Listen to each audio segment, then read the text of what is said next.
When I first started CPA at foundation level, I genuinely thought, this is easy. There is no way I'm gonna fail foundation, because what do you mean, who fails foundation? Anyway, so I did what every student does. I attended all my classes. I trusted my notes. I studied them again and again. I even woke up at 5 a.m. every day, convinced that discipline alone is gonna carry me through, because niko mbona niamke 5 na nianguke mtihani. So then I set for my 2 papers and I failed one. And I won't lie, the failure hit me hard, because what do you mean? I just had 2 papers at foundation level na nilianguka moja. So the disappointment makes you question everything. I remember thinking about quitting, pausing, just stepping away for a while. If you've even failed something on your first attempt, you know that feeling. The silence after the results, the self-doubt, the embarrassment, the money that I had used, and you know how CPA is expensive. Like one exam for the foundation is 2400, so even 2400 ingine nafaa kutafuta njoo kwenye itatoka. I was even asking myself, should I go back for the classes ama nijisomee? And then I'm like, kama nimeattend classes, nimesoma, nimeanguka, what would make it even better? Plus nilianguka ile unit yenye ndio nilikuwa nafikiria nitapass.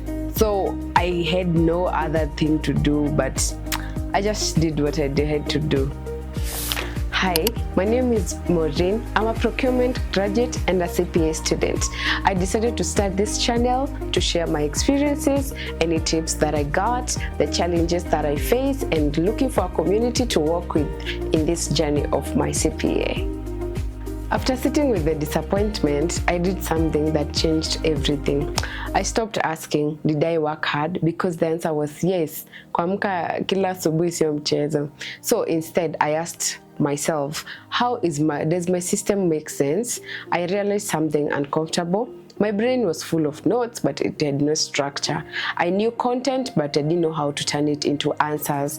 I studied topics, but no questions. So I realized that sikuwa najua exams zinakaa aje. So I decided to focus more on the past papers, and it really helped me out. And I sat for that exam for the second time, and I passed it. By the use of past papers, I was able to study patterns in how customers ask questions, patterns in marks allocation, patterns in what to expect in a 5 marks versus a 10 marks question.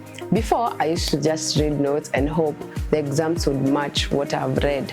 But now I look at how much time each question realistically need, how answers are structured, what earns marks, and what doesn't. And that's how I was able to pass that exam.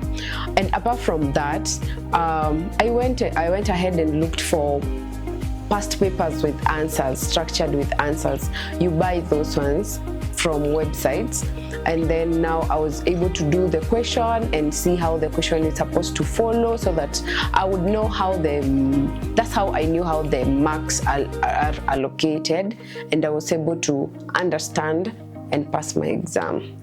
So in all this, I learned that hard work without structure is not a good way to study. I also learned that CPA requires you to be very resourceful. You need to understand which channels to run to, which websites to run to, and in today's world, there are so many YouTube channels and so many TikTok accounts offering this knowledge. It's really about finding that one that actually helps you, because you're not in this alone.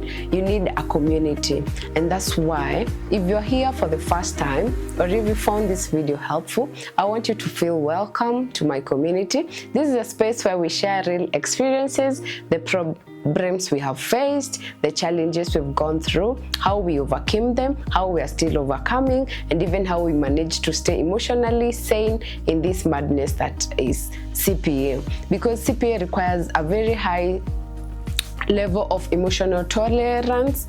You have to pick yourself again and again. So if that's the vibe you've gotten from this channel, stick around. It's going to be good vibes. Bye, and thanks for watching.